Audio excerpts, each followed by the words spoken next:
আসসালামু আলাইকুম প্রিয় শিক্ষার্থীবৃন্দ, আশা করি তোমরা সবাই ভালো আছো। আজকে আমরা যে অঙ্কগুলোর সমাধান করব তা হলো অষ্টম শ্রেণীর অনুশীলনী 2.1-এর 16, 17 এবং 18 নম্বর অঙ্ক।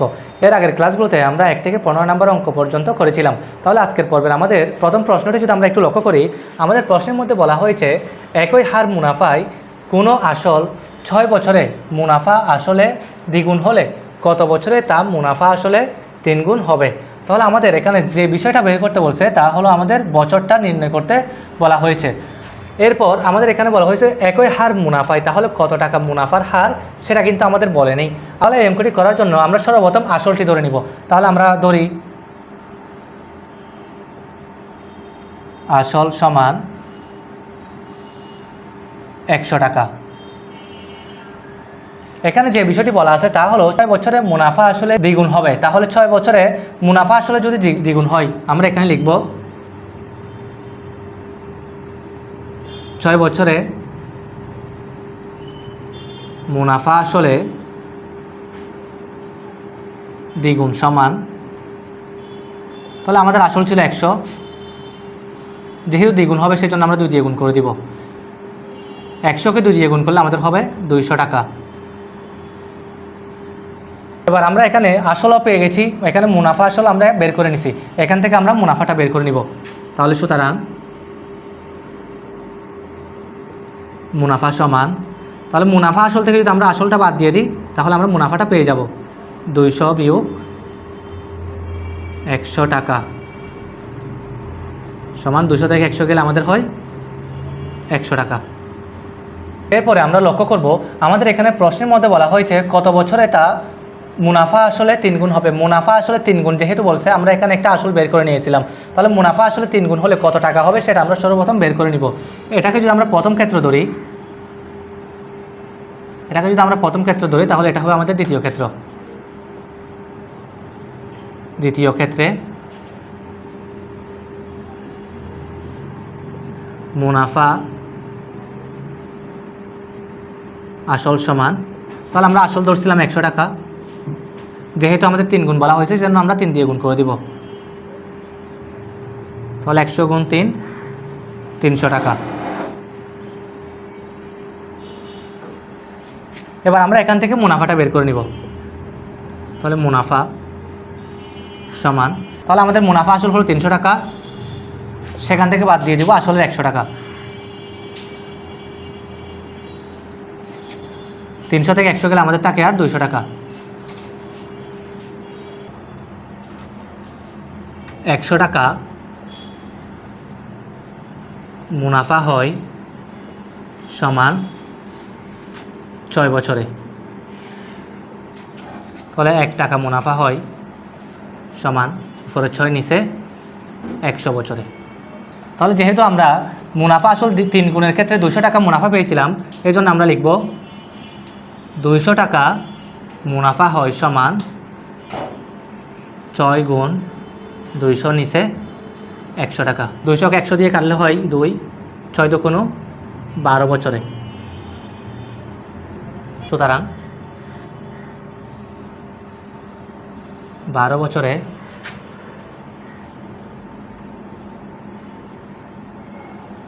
মুনাফা আসলে 3 গুণ হবে। আমাদের পরবর্তী অঙ্কের মধ্যে বলা হয়েছে কোনো নির্দিষ্ট সময়ের মুনাফা আসল 5,600 টাকা এবং মুনাফা আসলের 5/2 অংশ। মুনাফা বার্ষিক শতকরা 8 টাকা হলে সময় নির্ণয় করো। ধরি সময় সমান n বছর। এরপরে আমাদের বলা হয়েছিল মুনাফা আসলের 5/2 অংশ। মুনাফা হবে আসলের 5/2 অংশ। এখানে আমাদের আসলটাও কিন্তু দেওয়া নাই, এখানে আমাদের যেটা দেওয়া আছে সেটা হলো মুনাফা আসল। যেহেতু আমাদের আসল দেওয়া নাই, আমরা আসলকে পি দ্বারা প্রকাশ করে থাকি, তাহলে আমরা লিখব পি। যেহেতু আমাদের এখানে বলা হয়েছে মুনাফা হবে আসলের 5/2 অংশ, তাহলে মুনাফা সমান আসলের 5/2 অংশ। তাহলে আমাদের আসল ছিল পি গুণ 5/2। পি এবং 2কে যদি আমরা গুণ করে দিই তাহলে আমাদের হয় 2p নিচে 5। এবার আমরা এখানে মুনাফা বার্ষিক শতকরা 8 টাকা হলে, যেটা আমাদের বলা হয়েছে শতকরা 8 টাকা, তাহলে শতকরা 8 টাকা যেহেতু বলা হয়েছে, এটা হলো আমাদের মুনাফার হার। এটা যেহেতু দেওয়া আছে আমরা লিখব, দেওয়া আছে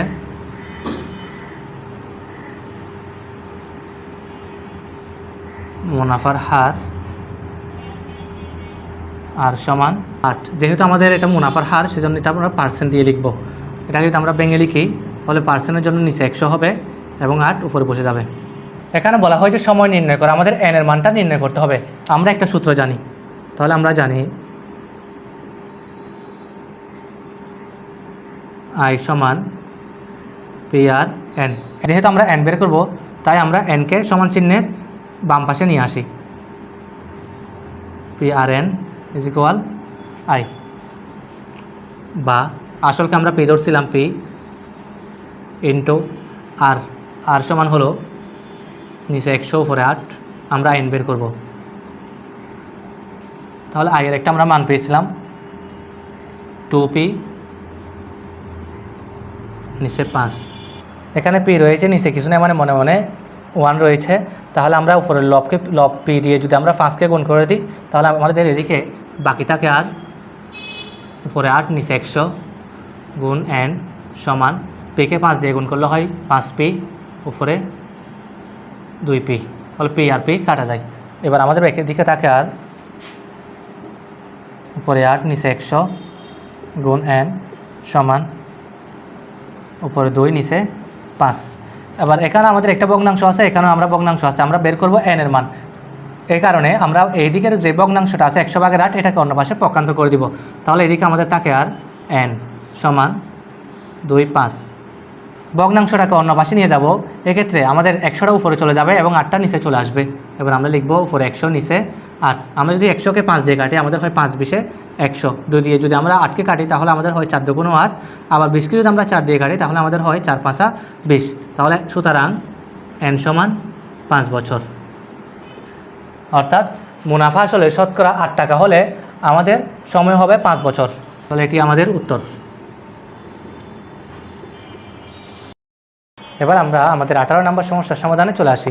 আমাদের 18 নম্বর প্রশ্নের মধ্যে বলা হয়েছে, জামিল সাহেব পেনশনের টাকা পেয়ে 10 লাখ টাকায় 3 মাস অন্তর মুনাফা ভিত্তিক 5 বছর মেয়াদী সঞ্চয়পত্র কিনলেন। বার্ষিক মুনাফা 12% হলে তিনি প্রথম কিস্তিতে অর্থাৎ প্রথম 3 মাস পর কত মুনাফা পাবেন? তাহলে আমাদের এখানে দেওয়া আছে প্রথমে 10 লাখ টাকা। আমাদের এই 10 লাখ টাকাটা হলো আসল টাকা। এবার আমরা সেটি লিখে নিব। দেওয়া আছে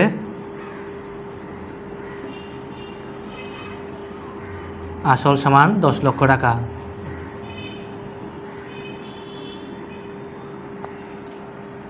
আমাদের n দেওয়া আছে 3 মাস।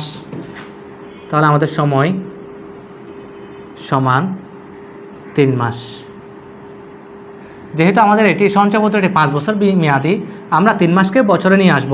এবার আমরা যদি 3 মাসকে বছরে নিয়ে আসি, আমরা জানি 1 বছর হয় 12 মাস। তাহলে এত বছর, 12/3 বছর। এটা যদি আমরা ভেঙে লিখি, তাহলে আমাদের 3 দিয়ে 3কে ভাগ করলে হয় 1, 12কে 3 দিয়ে ভাগ করলে হয় 4, সমান 4/1 বছর। এবার আমাদের এখানে বলা আছে বার্ষিক মুনাফা 12%। তাহলে মুনাফার হার হলো 12% টাকা। আমরা লিখে নিব